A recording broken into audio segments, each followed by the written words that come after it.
चलो तो नैनीताल वाला बेल्ट तो पूरा लघु हिमालय में अच्छा खासा बेल्ट है नैनीताल का। और विवर्तनिकी की परिस्थिति ऐसी बनी रही होगी कि अच्छी खासी वहां घाटियों के बीच में ही झीलों का निर्माण हो गया। तो अधिकांश जो भी लघु हिमालय की आप झीलें लगाओगे, ये आप हिमालय के दक्षिणी मोड़ पर लगाओगे। दक्षिणी मोड़, इसको साउथ बेंड कहते हैं। ठीक है, तो जैसे हिमालय ऐसे ऐसे ऐसे ऐसे बना है ना, तो इस तरफ वाला बेंड नॉर्थ बेंड है, इस तरफ वाला बेंड साउथ, इस तरफ नॉर्थ बेंड, इस तरफ साउथ बेंड। तो दक्षिणी मोड़ पर है नैनीताल, भीमताल, नौकुचिया, सात ताल, खुरपा ताल, सुक्खा ताल, सरिया ताल, पूना ताल, सब नैनीताल में है। देखो अब जब मैं लेक्स कराऊंगा ना झीलें, पहले मैं इन सब झीलों को व्यक्तिगत स्तर पे बताऊंगा मैप वैप इमेज इमेज के साथ। उसके बाद मैं आपको ये पूरा ऑर्डर से दिखाऊंगा कि मतलब लगाऊंगा कि कौन सा किसके बगल में है। जैसे यहाँ दिख ही रहा है, देखो ये नैनीताल है, ठीक है, इधर सात ताल हो गया। सात अलग अलग ताल हैं यहाँ पर, सातों के साथ के नाम याद रखने पड़ेंगे। उसके बाद और उसके पूर्व में आ जाओ तो भीमताल है, भीमताल से और पूर्व में आ जाओ तो नौकुचिया ताल है, नौ कोने वाला ताल। उत्तराखंड का सबसे बड़ा झील कौन सा है?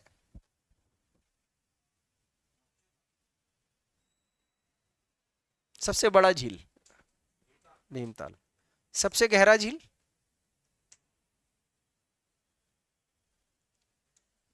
नौकुचिया ताल। हाँ, दूसरी सबसे बड़ी झील है आपकी नैनीताल, थर्ड नंबर पर नौकुचिया ताल। उसके बाद आपको झीलों में कुंड पड़ने हैं। तो जब आप देखो लोअर हिमालयस यानी कि लघु हिमालय आओगे, तो टेक्टोनिक यानी कि विवर्तनिकी वाली झीलें पड़नी है। लेकिन महान हिमालय पढ़ेंगे जब हम, तो वहां पर हमने वहां भी झीलें पढ़नी है, वहां कुंड लगाने हैं ज्यादा। होम कुंड, हेम कुंड, रूप कुंड, इस तरीके।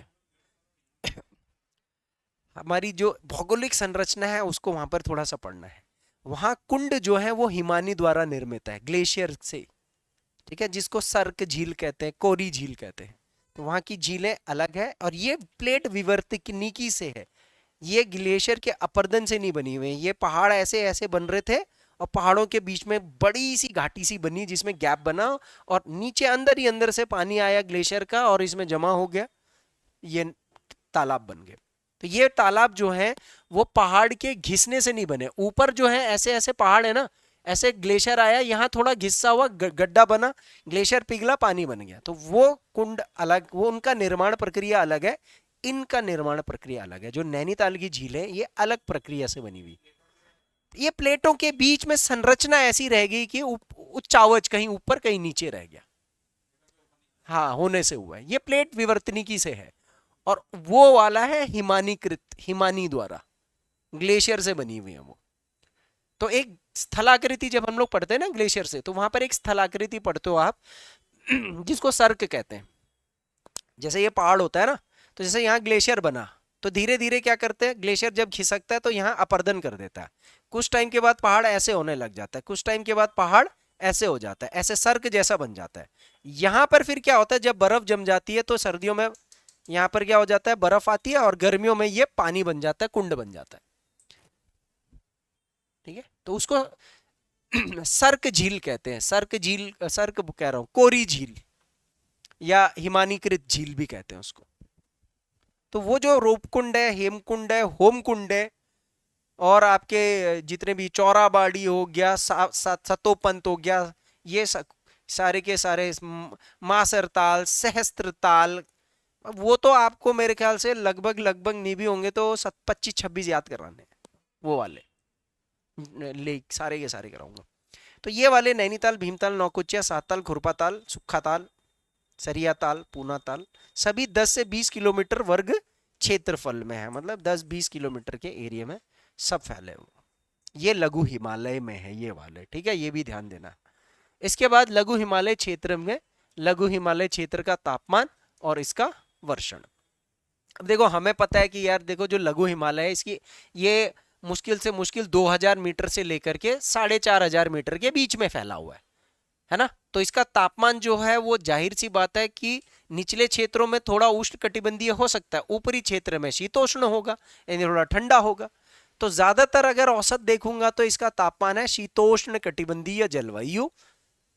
ठीक है, क्यों शीतोष्ण, क्यों? क्योंकि सर्दियों में ऊपरी भाग हिमाच्छादित हो जाते हैं, सर्दियों में बर्फ पड़ जाती है उनमें, जिस कारण तापमान वहां का औसतन कम रहता है। एक अनुमान लगाएं तो लघु हिमालयी क्षेत्र में ग्रीष्मकालीन तापमान 18 से 20 डिग्री सेल्सियस होता है और शीतकालीन तापमान 0 डिग्री सेल्सियस के आसपास या उच्च से थोड़ा सा कम हो सकता है। इसीलिए इस क्षेत्र में सबसे ज्यादा स्वास्थ्यवर्धक हिल स्टेशन हैं।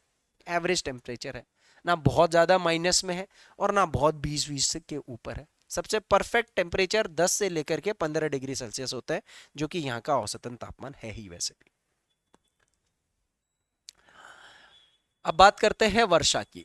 वर्षण, यहाँ पर शिवालिक क्षेत्र से कम वर्षा होगी, क्योंकि शिवालिक क्षेत्र में हमने कितनी वर्षा लगाई है, 200 से 250 सेंटीमीटर। यहाँ पर कितनी हो रही है, 160 से 200 सेंटीमीटर की वर्षा हो रही है। लेकिन एक खासियत क्या है लघु हिमालय में कि गर्मियों में भी बारिश है और सर्दियों में हिमपात है, जबकि शिवालिक क्षेत्र में सर्दियों में थोड़ा कम बारिश होती है लघु हिमालय के परिप्रेक्ष्य में। उसका लॉजिक आप आगे देखेंगे जब हम लोग क्लाइमेट करेंगे। अधिकांश वर्षा ग्रीष्मकालीन मॉनसून से होती है यहाँ पर, और शीतकालीन में पश्चिमी विक्षोभ के कारण कहीं कहीं पर हिमपात होता है। ठीक है, ग्रीष्मकालीन मॉनसून की वजह यहाँ मैंने लिख दी है, ग्रीष्मकालीन मॉनसून और शीतकाल में पश्चिमी विक्षोभ। अब सर ये पश्चिमी विक्षोभ क्या होता है, इंडियन ज्योग्राफी में इसका पूरा तर्क है, और जो हम उत्तराखंड का जलवायु पढ़ेंगे तो उसमें मैं इसकी व्याख्यान करूंगा। लेकिन फिलहाल के लिए आप ऐसे याद रखो कि यहाँ पर भूमध्य सागर है, भूमध्य सागर थोड़ा पता है ना आपको, अफ्रीका और यूरोप के बीच में है ना। तो यहाँ से सर्दियों में क्या होता है कि ये सर्दियों के टाइम पर हमारे यहाँ तो ठंड होता है, लेकिन ये गर्म हो जाता है। तो यहाँ जब गर्म हो जाता है तो यहाँ का जलवाष्प ऊपर आ जाता है, और ऊपर ही ऊपर 8-10 किलोमीटर एक जेट पवन चल रही होती है, जिसको पश्चिमी जेट पवन कहते हैं। ये पश्चिमी जेट पवन इंडिया की तरफ आता है तो हिमालय से टकराता है, और हिमालय से टकराने के कारण और तापमान कम होने के कारण संघनन और वर्षण करता है, ऊपरी हिमालयी क्षेत्र में हिमपात करता है, जहां 0 डिग्री सेल्सियस से कम टेम्परेचर होता है। तो बस थोड़ा सा याद रखना, सर्दियों का हिमपात किस वजह से होता है और गर्मियों का वर्षा किस वजह से होता है।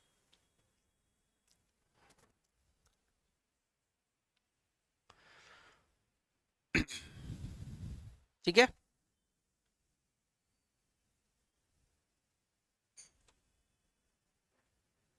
सुना है, वेस्टर्न डिस्टर्बेंस जिसे बोलते हैं। और अभी तो ग्रीष्मकालीन मानसून चल रहा है, दक्षिण पश्चिमी मानसूनी पवन है।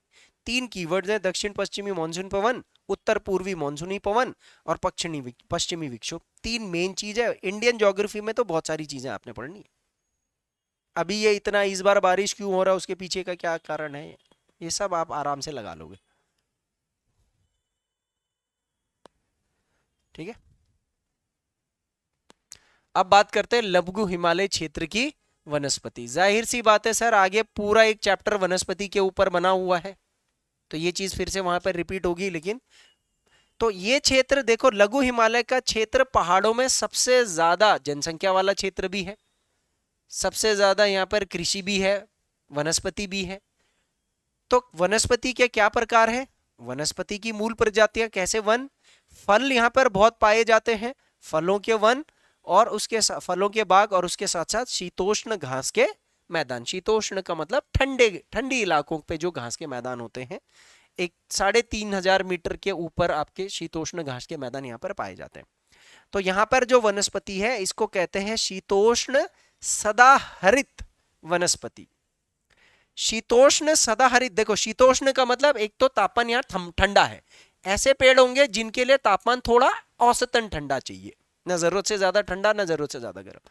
सदाहरित का मतलब क्या हो गया, साल भर इनके पास पत्तों में पत्ते लगे हुए हैं, क्योंकि अगर गर्मियों में भी बारिश हो रही है, सर्दियों में हिमपात और थोड़ी बारिश हो रही है, तो इनको मॉइस्चर मिल ही रहा है। अगर यहाँ सर्दियों में बारिश नहीं होती, हिमपात नहीं होती, तो फिर ये क्या हो जाते हैं, ये शीतोष्ण नहीं होते, फिर ये क्या होते, ये शुष्क हो जाते फिर। ठीक है, यहाँ पर सबसे ज्यादा कोणधारी वनों की बाहुलता है। कोणधारी वन का मतलब क्या हो गया, जिन पेड़ों के कांटे होते हैं। जैसे देखो आप बांज देखो, तो जो देवदार होता है वो कई प्रकार का होता है, बांज भी एक देवदार का प्रकार है, खरसू भी एक देवदार का प्रकार है, मोरू बांज भी एक, जिसको सुराई कहते हैं, वो भी बांज का प्रकार है, लेकिन उसमें कांटे लगे रहते हैं ना। उसके साथ साथ चीड़ का पेड़, सबसे कॉमन जो कोणधारी वन का उदाहरण है वो चीड़ का पेड़ है।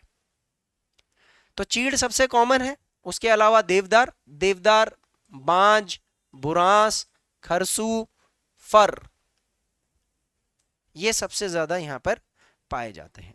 बुरांस वगैरह वो तो आपको पता ही है पहाड़ के अंदर। फल में ठंडे इलाकों में कौन कौन से फल होते हैं, सेब, आड़ू, अखरोट, पोलम, खुबानी, नाशपाती या चेरी। कुछ कुछ जगहों पे चेरी भी होती है। जैसे हमारे गांव की बात करोगे ना, ये सारे होते थे का मतलब कुछ कुछ तो अभी भी हो रहे हैं जो लोग संरक्षित करके रख रहे हैं, नहीं तो सब है हमारे, आड़ू, सेब, वेब, अखरोट, पोलम, खुबानी, नाशपाती वगैरह सब खा रखे हैं हमने गांव में। आजकल अगर हम जाएंगे ना, इस टाइम पर से ही शुरू होती है सबसे ज्यादा ये। तो अधिकांश फलों के बाग 2500 मीटर की ऊंचाई के आसपास पाए जाएंगे, ये भी आपने याद रखना है।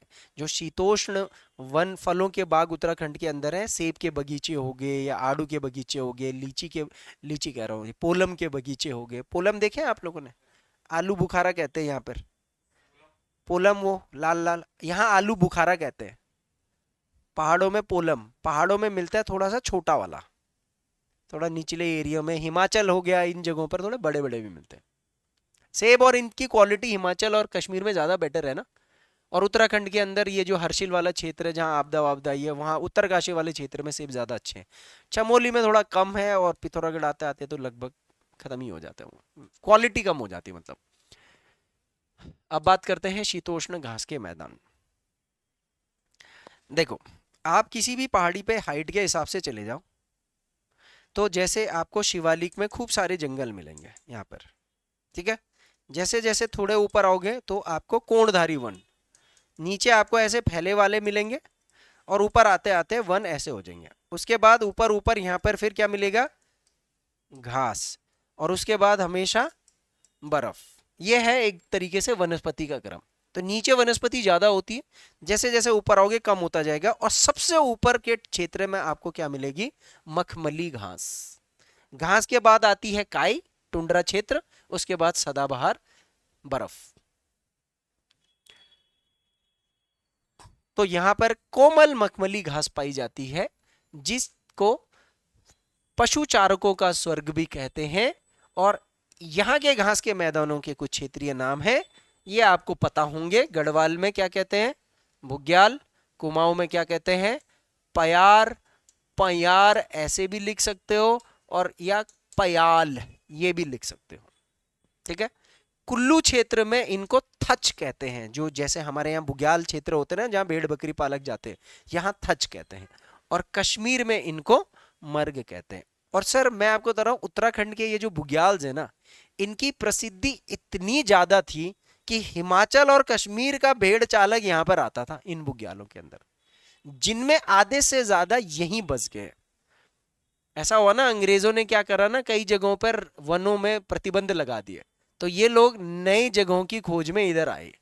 अब ये आप देखो, ये जंगल यहाँ पर जो गुज्जर रहते हैं, जो ये भैंस दूध दूध वाले होते हैं, ये सब एक्चुअली यहाँ कहाँ के, यहाँ के थोड़ी, कश्मीर साइड से आए हुए बसे हुए लोग। तो कुल्लू में थच कहते हैं, कश्मीर में इनको मर्ग कहते हैं।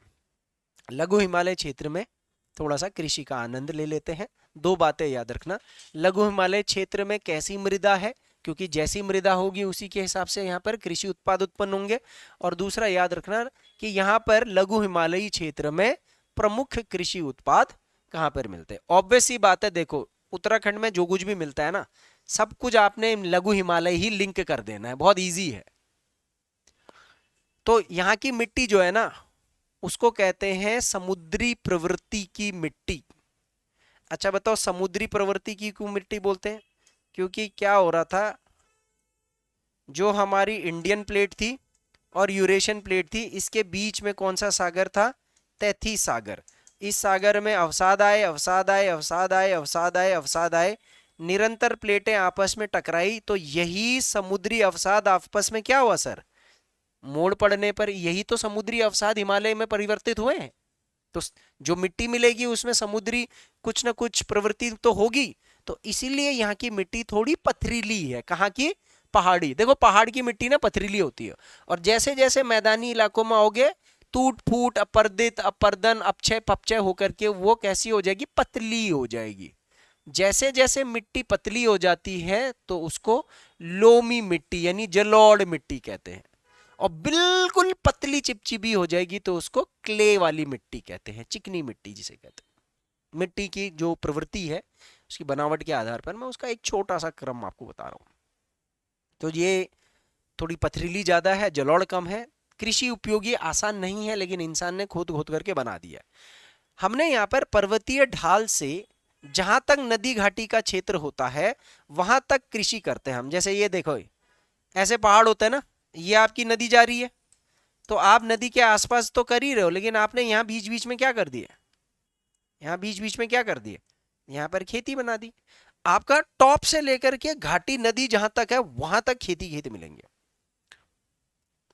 एक बात बताओ, हिमालयी क्षेत्र में, उत्तराखंड में प्रवास, आवास या प्रवास जिसको हैबिटेट कहते हैं, उसके संस्कृति में क्या परिवर्तन आया है पिछले कुछ सालों से। पहले आदमी यहां रहते थे, कहाँ आ गए सब, इसीलिए बह रहे हैं सारे, दिक्कत हो रही है ना, इसीलिए ये दिक्कत है। ये पहले के लोग यहाँ रहे हैं, उनके खेत आप देख लो अभी भी बंजर पड़ गए, ऊपर ऊपर के खेत। तो वो लोग बेवकूफ नहीं थे, उनकी जरूरतें वहां थी तो वो वहां थे। अभी वालों की जरूरत है नदी, क्योंकि वहां से सड़क जा रही है, वहां से तीर्थ यात्रा जा रही है, उस पर ढाबे, रिजॉर्ट और अपने कस्बे बन गए हैं, पहाड़ नहीं चढ़ना है आपको। तो ये एक्चुअल में इंसान की जो चाह होती है ना, वो उसको इधर उधर ले जाती है। सीढ़ी नुमा खेती होती है। कौन सी खेती होती है इस क्षेत्र में, सीढ़ी नुमा खेती। सीढ़ी नुमा खेती होती है। निचले क्षेत्र में कॉन्टूर फार्मिंग होती है, जिसको रेखाकृत, रेखीकृत खेती कहते हैं, पर वो अभी इतने सारे टेक्निक यहाँ नहीं डालना, जब कृषि पढ़ेंगे तो वहीं पर करेंगे अलग अलग प्रकार के। ये तो एक निष्कर्ष टाइप का हो गया ना। कौन कौन से कृषि उत्पाद पाए जाते हैं सर यहाँ लघु हिमालय में? सर गेहूं भी उगा रहे हो, जहां बारिश अच्छी है तो धान भी लगा रहे हो, मक्का भी लगा रहे हो। जैसे उदाहरण के तौर पर अल्मोड़ा मक्का के लिए बहुत प्रसिद्ध है। ज्वार भी लगा रहे हो, बहुत सारे तरीके के ज्वार होते हैं, अंग्रेजी में मिलेट कहते हैं। चुआ लगा रहे हो, अलकनंदा नदी जहां जहां से गुजरती है, चुआ, ये नीतीमाणा से लेकर के नीचे तक चुआ के लिए बहुत फेमस है। सुना है चुआ, चुए की रोटी? अरे चूहे नहीं सुना? पतले पतले दाने होते हैं, कोदा झंगोरा तो देखा होगा ना, वैसी ही होता है, कोदे की तरह होता है, पतला दाना होता है उसका, बहुत ही जबरदस्त, नॉन डाइजेस्टेबल, मोटा अनाज हो गया अब तो खैर। और इसके अलावा जो झीलों के किनारे वाले क्षेत्र हैं वहां पर सब्जियां भी लगाई जाती है।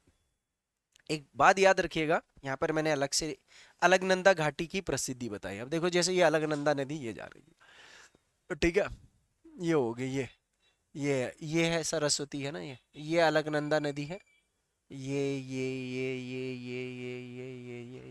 ये अलकनंदा नदी जा रही है, ठीक है। तो ये वाला जो एरिया है ना, ये एरिया है आपका 3 कृषि उत्पाद के लिए बहुत फेमस है। चुआ, कोदा, कोदा सबको पता है, रागी भी बोलते हैं इसको, और झंगोरा। कोदा तो अपना गढ़वाली नाम है ना, वैसे हिंदी में इसको रागी बोलते हैं, ठीक है। इसको झंगोरा, ये फिंगर मिलेट है इंग्लिश में, ये बनियान मिलेट है। यार हिंदी में ही कर लेना, कोई सबसे मुश्किल होता है इनके नाम याद रखने, क्योंकि जो हमारा आम बोलचाल वाला होता है वो तो याद हो जाता है, इंग्लिश में पता ही नहीं चलते क्या है क्या नहीं है।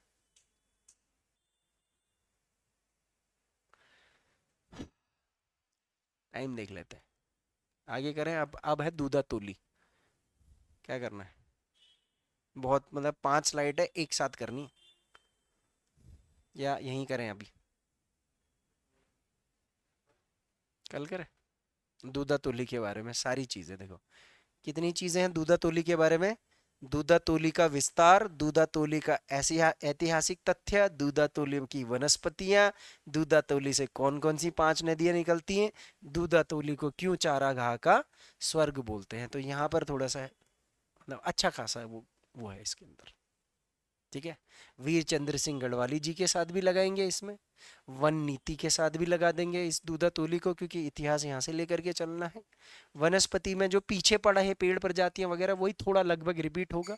कुछ शब्द आएंगे यहाँ पर, जैसे चारागाह में खर्क शब्द आ जाएगा कि खर्क क्या होता है, कौन कौन सी जनजातियां यहाँ पर भेड़ बकरी लेकर के पशु ये चारा चारा करवाती हैं, तो वो थोड़ा सा ध्यान देना है। और नदियों का उद्गम तो बहुत ज्यादा इंपॉर्टेंट है।